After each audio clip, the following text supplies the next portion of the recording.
আসসালামু আলাইকুম বন্ধুরা, আমার হেসেলে আপনাদের সকলকে জানাই স্বাগত। বন্ধুরা, আজকে আপনাদের সঙ্গে শেয়ার করব মূলো, বেগুন, পালং শাক, মাছের মাথা দিয়ে দারুণ একটা রেসিপি।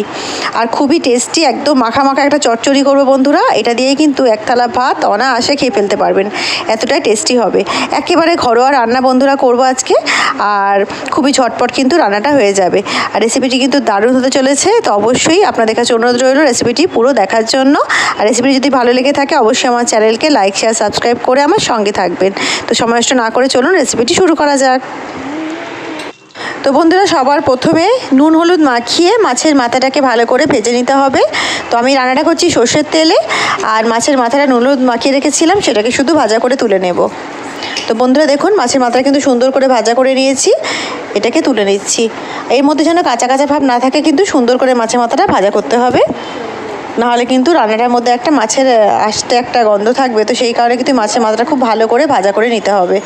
এই অবশিষ্ট তেলটার মধ্যে একটু তেজপাতা ফোড়ন দিয়ে দিলাম, একটু গোটা জিরে আর দুটো শুকনো লঙ্কা দিয়ে দিলাম, আর একটু পাঁচ ফোড়ন দিয়ে দিলাম। ফোড়নটাকে 30 সেকেন্ডস মতো জাস্ট একটু ফ্রাই করে নেব বন্ধুরা। পেঁয়াজ, আদা, রসুন, গোটা জিরের পেস্ট বানিয়ে রেখেছিলাম বন্ধুরা, সেই পেস্টটাকে 3 চামচ মতো দিয়ে দিলাম এর মধ্যে। দিয়ে সুন্দর করে মশলাটাকে একটু ভাজা ভাজা মতো করে নিতে হবে।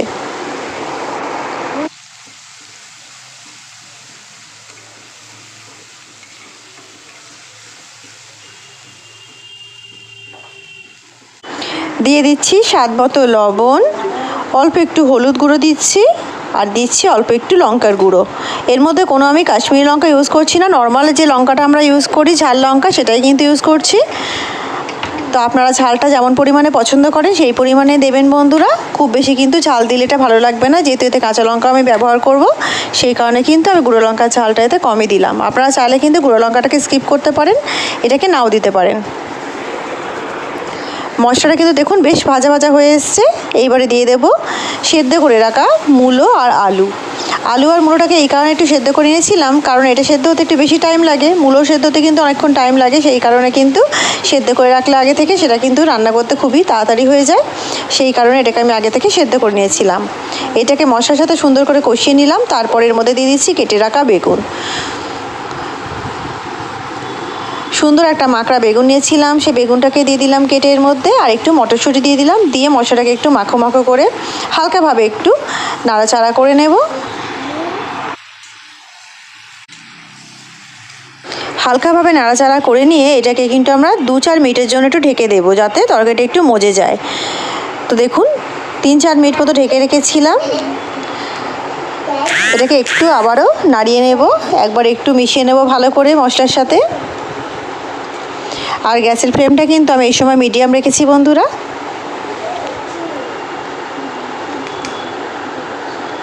বেগুনটাকে ভালো করে মাখিয়ে নিয়েছি, মশলার সাথে সুন্দর করে নাড়াচাড়া করে নিয়েছি। এইবারে এর মধ্যে দিয়ে দেব ভেজে রাখা মাছের মাথা।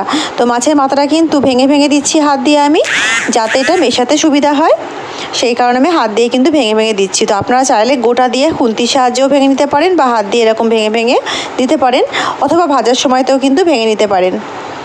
তো সেটা আপনাদের উপর ছেড়ে দিলাম, আপনারা কিভাবে করবেন। আমি এইভাবে ভেঙে ভেঙে এর মধ্যে মিশিয়ে দিচ্ছি।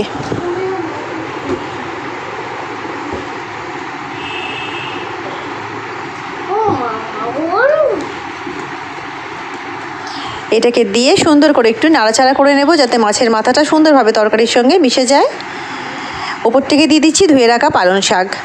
তো আগে থেকে যেহেতু মূলাটা সেদ্ধ করে নিয়েছিলাম, আর বেগুন সেদ্ধ তো বেশি সময় লাগে না, সেই কারণে কিন্তু পালং শাকটা দিয়ে দিলাম, আর দিয়ে এটাকে ঢেকে দিচ্ছি। জাস্ট কিছুক্ষণ একটু ঢেকে রাখবো 2-4 মিনিট মতো, যাতে পালং শাকের থেকে একটু জলটা বেরিয়ে যায়। তো বন্ধুরা 3 মিনিট মতো পালং শাকটাকে ঢাকা দিয়ে রেখেছিলাম, আর এটাকে কিন্তু এবারে একটু নাড়িয়ে চাড়িয়ে ভালো করে মিশিয়ে নেব। আর বন্ধুরা, আপনাদের কাছে অনুরোধ করছি আমার চ্যানেলটিকে সাবস্ক্রাইব করে আমার পাশে থাকার জন্য। আর আপনারা কী ধরনের ভিডিও দেখতে চাচ্ছেন, কীরকম রান্না দেখতে চাচ্ছেন, কী রান্না দেখতে চাচ্ছেন, সেটা অবশ্যই কমেন্ট করে আমাকে জানাবেন বন্ধুরা। আমি চেষ্টা করব আপনাদের সঙ্গে শেয়ার করার। আর বন্ধুরা, আমি সবসময় চেষ্টা করি খুব সহজভাবে রেসিপিগুলো আপনাদের সামনে আনার, যাতে আপনারা খুব সহজভাবে বানাতে পারেন। যারা পারেন না, বিশেষ করে যারা নতুন বানাচ্ছেন, নতুন রান্না শিখছেন, তাদের জন্য, তাদের কথা ভেবেই কিন্তু আমি সবসময় রেসিপিগুলো আপনাদের সঙ্গে শেয়ার করি। তো অবশ্যই আপনারা একটা কমেন্ট করবেন আমাকে যে রেসিপিটি আপনাদের কেমন লাগলো, তাহলে কিন্তু আমার ভীষণ ভালো লাগবে বন্ধুরা। তো অবশ্যই কমেন্ট করবেন একটা, আর খারাপ লাগলেও অবশ্যই কমেন্ট করবেন। তো বন্ধুরা শাকটাকে সুন্দর করে কষিয়ে নিয়েছি, দেখুন আর কতটা কমে গেছে। এর উপরে দিয়ে দিচ্ছি একটু চিনি।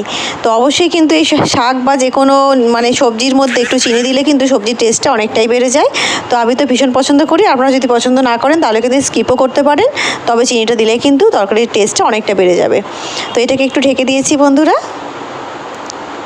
তো বন্ধুরা দেখুন 5 মিনিট এটাকে মিডিয়াম ফ্লেমে ঢেকে রেখেছিলাম, আর এর শাক থেকে কিন্তু অনেকটাই জল বেরিয়েছে। তো দেখুন বেশ মাখো মাখো হয়ে গেছে না? এটাকে সুন্দর করে আবার একটু মিশিয়ে নিচ্ছি।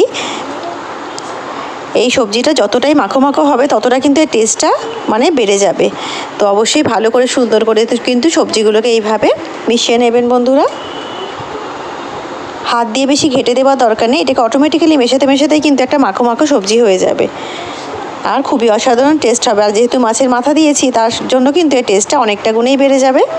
তো দেখে নিশ্চয়ই লোভনীয় লাগছে বন্ধুরা, বুঝতেই পারছেন কতটা টেস্টি হবে। গরম গরম ভাতের সাথে কিন্তু খেতে অসাধারণ লাগবে, আর খুবই ঘরোয়া রান্না, একেবারে হালকা রান্না। দেখতেই পাচ্ছেন অতিরিক্ত কোনো মশলা কিন্তু এতে আমি ব্যবহার করিনি, একেবারে সিম্পল ঘরোয়া মশলা দিয়ে রান্না করছি বন্ধুরা। তো আপনারা অবশ্যই ট্রাই করবেন, আশা করছি আপনাদের ভীষণ ভালো লাগবে। আর বন্ধুরা এই রান্নাটার কিন্তু প্রসেসটাই হচ্ছে অল্প অল্প আঁচে রান্না করতে হবে, অল্প অল্প করে ঢেকে দিতে হবে, আবার এটাকে ঢাকনা খুলে আবার একটু করে মিশিয়ে আবার ঢাকা দিয়ে অল্প অল্প আঁচে এটাকে রান্না করতে হবে। তো অনেক বেশি হাই ফ্লেমে রান্না করতে যাবেন না, আর একদম লোতেও করবেন না, মিডিয়াম ফ্লেম রেখে দিয়ে এটাকে একটু একটু করে ঢেকে দিয়ে রান্না করলে কিন্তু অসাধারণভাবে তরকারিটা মজে যাবে আর দারুণ স্বাদ আসবে, অসাধারণ। আবারও এটাকে আরেকটু নাড়াচাড়া করে নিয়ে আরও কিছুক্ষণের জন্য ঢেকে দেবো বন্ধুরা, ঢেকে দিয়ে আবার একটু রান্না করে নেব। তো বন্ধুরা দেখুন টোটাল রান্নাটা কিন্তু আমি 15 মিনিট মতো করেছি, 5 মিনিট করে ঢেকে ঢেকে করেছি, 2 মিনিট 3 মিনিট 5 মিনিট করে ঢেকে ঢেকে রান্নাটা করেছি বন্ধুরা। আর অসাধারণ কিন্তু রান্নাটা হয়েছে, একেবারে মিডিয়াম ফ্লেমে পুরো সম্পূর্ণ রান্নাটা করেছি। আর মাখো মাখো তরকারিটা এত সুন্দর লোভনীয় হয়েছে বন্ধুরা, একেবারে জিভে জল আনার মতো তরকারিটা হয়েছে। আর গরম ভাতের সাথে কিন্তু অসাধারণ লাগবে। যারা মূলো খেতে ভালোবাসেন না, এটা কিন্তু তাদের ভীষণ ভালো লাগবে তরকারিটা, তারাও কিন্তু অনায়াসে খেয়ে নেবেন। তো বন্ধুরা এত কনফিডেন্টলি বলছি, বুঝতেই পারছেন রান্নাটা কিন্তু অসাধারণ হয়েছে, অবশ্যই একবার ট্রাই করবেন। আর আমি এর মধ্যে দিয়ে দেবো একটু চেরা কাঁচা লঙ্কা, আর এর মধ্যে দিয়ে দেবো ধনেপাতা কুচি এই নামানোর আগে। আপনারা চাইলে কাঁচা লঙ্কাটা কিন্তু আগেও দিতে পারেন, তবে আমি নামানোর আগে দিচ্ছি, তাহলে কিন্তু কাঁচা লঙ্কাটা ভাতের সাথে বেশ ডলে খেতেও ভালো লাগবে, আর কাঁচা লঙ্কাটা কিন্তু একেবারে ঘেটে যাবে না, সেই কারণে এই সময়টা দিচ্ছি। কাঁচা লঙ্কা ধনেপাতা দিয়ে এটাকে সুন্দর করে একবার ভালো করে মিশিয়ে নিতে হবে। তো বন্ধুরা কাছ থেকে দেখুন কতটা সুন্দর মাখো মাখো কিন্তু একটা তরকারি হয়েছে, খুবই সুন্দর, অসাধারণ খেতে লাগবে। বারবার বলছি অবশ্যই ট্রাই করবেন একবার। তো বন্ধুরা রেসিপিটি যদি আপনাদের ভালো লেগে থাকে অবশ্যই আমার চ্যানেলটিকে লাইক শেয়ার সাবস্ক্রাইব করে আমার সঙ্গে থাকবেন। দেখা হচ্ছে একটা অন্য নতুন রেসিপির সঙ্গে। ততক্ষণ সবাই ভালো থাকুন, সুস্থ থাকুন, আর আমার সঙ্গে থাকুন। আল্লাহ হাফিজ।